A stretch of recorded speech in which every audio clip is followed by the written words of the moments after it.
So we are still very, very new to Mobile. In fact, we've only been in Mobile for a full day or two now. Before I get started touring and exploring places around here, I thought, what better way to learn Mobile than to learn about its history first. So today we're gonna go to the Mobile Museum of History.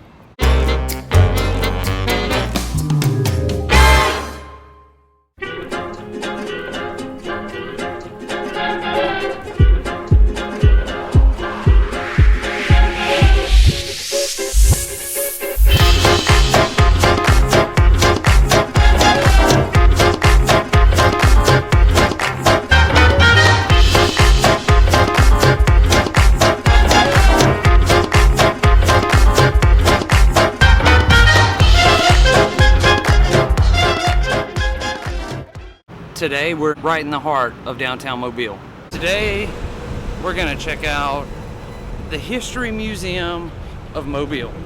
They have this monument here that says this ruin is a vestige of the second Fort Conde, built by the French in 1723 and later occupied by the British, the Spanish, and the Americans.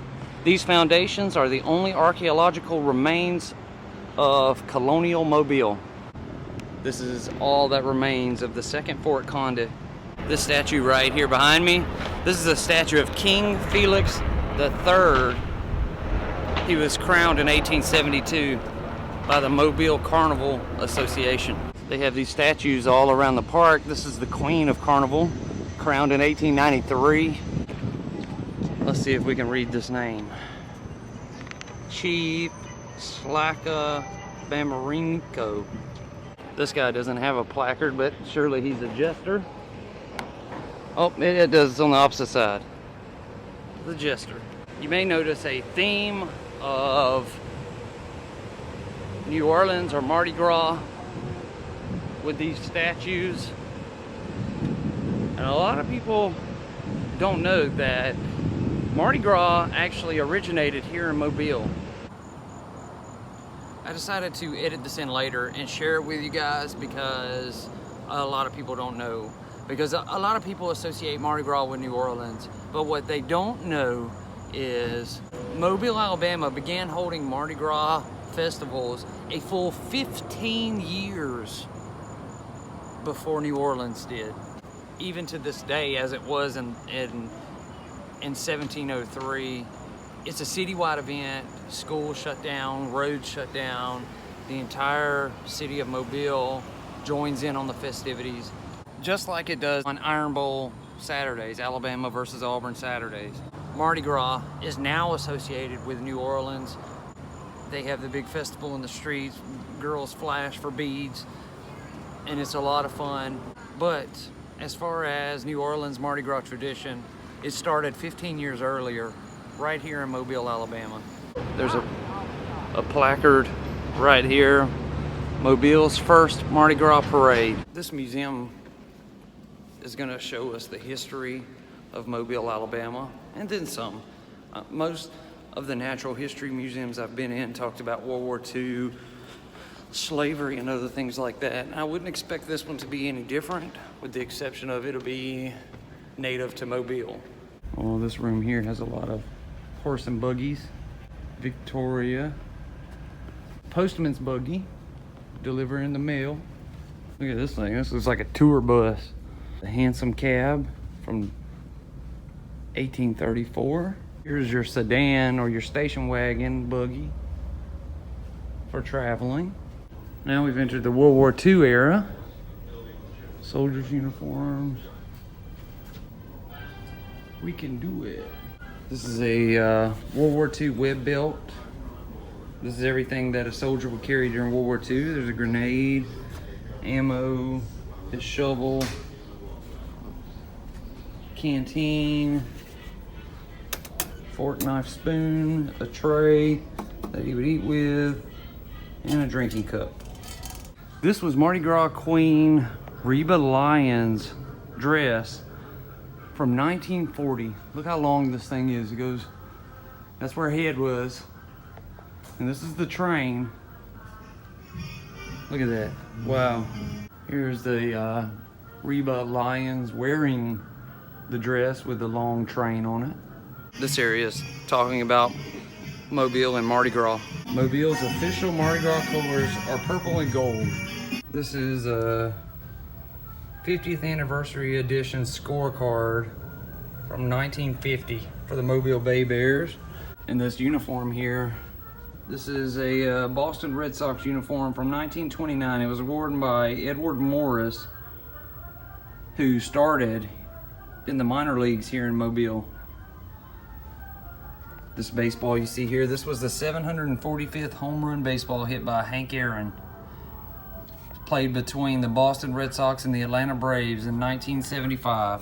Here's the 1935 Queen Margaret Lions. I wonder if she was any kin to Reba Lions. But here's that train. This is an apothecary tool used in the late 19th century. Druggists would use this to make and fill prescription pills. Very interesting. Vapocresylene vaporizer. Some more medical instruments here. It's pretty sad there. This is the child's coffin. And caskets of this design were often used to bury victims of the yellow fever. Very, very sad. This area that we're about to walk into right here is kind of sad, actually. This is supposed to represent a ship, a slave ship. They would be shackled with these handcuffs or leg shackles and necked. Then they would be shoved into a ship. You can see the feet into compartments, 5 to a compartment, or shackled down here. And then they would be sent to different places all over the world. Here's some ship models. The CSS Tennessee. And this is the USS Tecumseh. It's very interesting. We went to that museum over in Georgia, in Columbus, Georgia, where they had the wreckages of those CSS ships. And what's really cool is these ships are very stealthy designed. And they got away from that, but now, in 2018, we're going back to ships that kind of resemble the same design. It's really cool. This is a piece of the hull from the USS Tecumseh right here. It was a Monitor ship, very stealthy. The only things that would stick out of the water were these pipes here and this round cylinder. All the rest of this would be right at the surface of the water. Let's talk about this design here. This is a submarine. One of the very first submarines. This is the H.L. Hunley. Now, in order for this submarine to operate, it would have a pilot in this capsule and a pilot in this capsule. And down in here, it would be full of men turning a rod like a crankshaft, which in turn turned that propeller, which caused them to flow under the water. And here is a model of how it actually worked. One guy steering here in the front, 3, 6, 8 gentlemen turning a crank, and then another gentleman could be back here in the back. It was also served as an entrance and exit hatch. They have a model here of the H.L. Hunley that is interactive. You can sit in it and turn a crank, just like these gentlemen had to do. Hi-ho, hi-ho, off to work we go.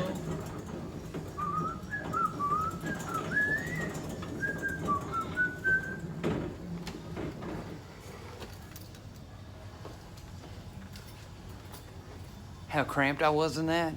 They were really that cramped in real life. And they tried to squeeze as many men in there as possible to get that crank turning. They had no room to move. Even the captain of the ship who piloted it didn't hardly have any room. And he had to stand up the entire time. He had no room to sit down. He had to stand in this position for many, many hours on end. But they would be underwater for days at a time. This is a binocle compass. from the SS Rafael Semmes in 1942. There's an early Victorian bathtub. A very popular figure from the 18th and 19th century was Napoleon Bonaparte. I know all of you have heard his name. All of you know who he was.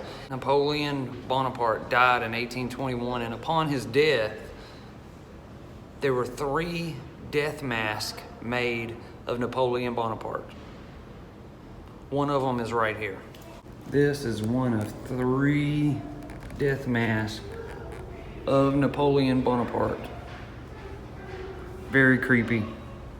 Death masks were common in the early 18th and 19th century because they didn't have cameras. They weren't able to take pictures, so they had to do paintings or make a plaster cast.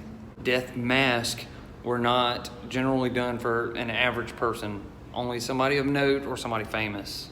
The gift shop area here, they have a scale model of the Carnival Fantasy, the ship that we saw leave port yesterday. They have these giant cruise ships here that you get on. They take you around the city and show you some of the sights, and then they drive out onto the water. These vehicles are designed to drive in the water or on land. We're back at our hotel now. Amy started her first full night at work tonight, her first night shift. The other days that she worked, it was day shift and she was training. Tonight, she's at work for the first time for a night shift, so hopefully everything goes well for her tonight. I'm gonna end this one now. Before I let you go, I wanna apologize for this one being a little bit long. We've seen a lot of stuff today, and I wanted to put it all in the video for you guys to be able to see. Tomorrow is gonna be an extra special episode.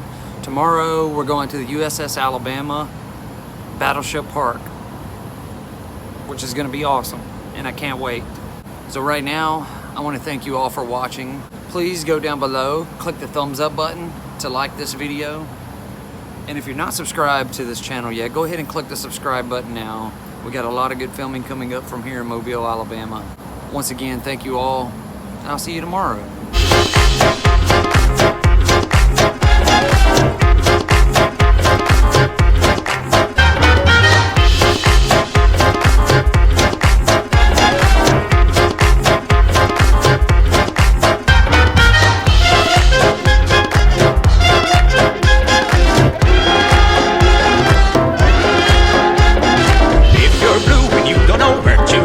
Why don't you go where fashion sits? Putting on the Ritz. Different types, where are they? Coat pants with stripes and cutaway coat, perfect fit. Putting on the Ritz. Putting on the Ritz.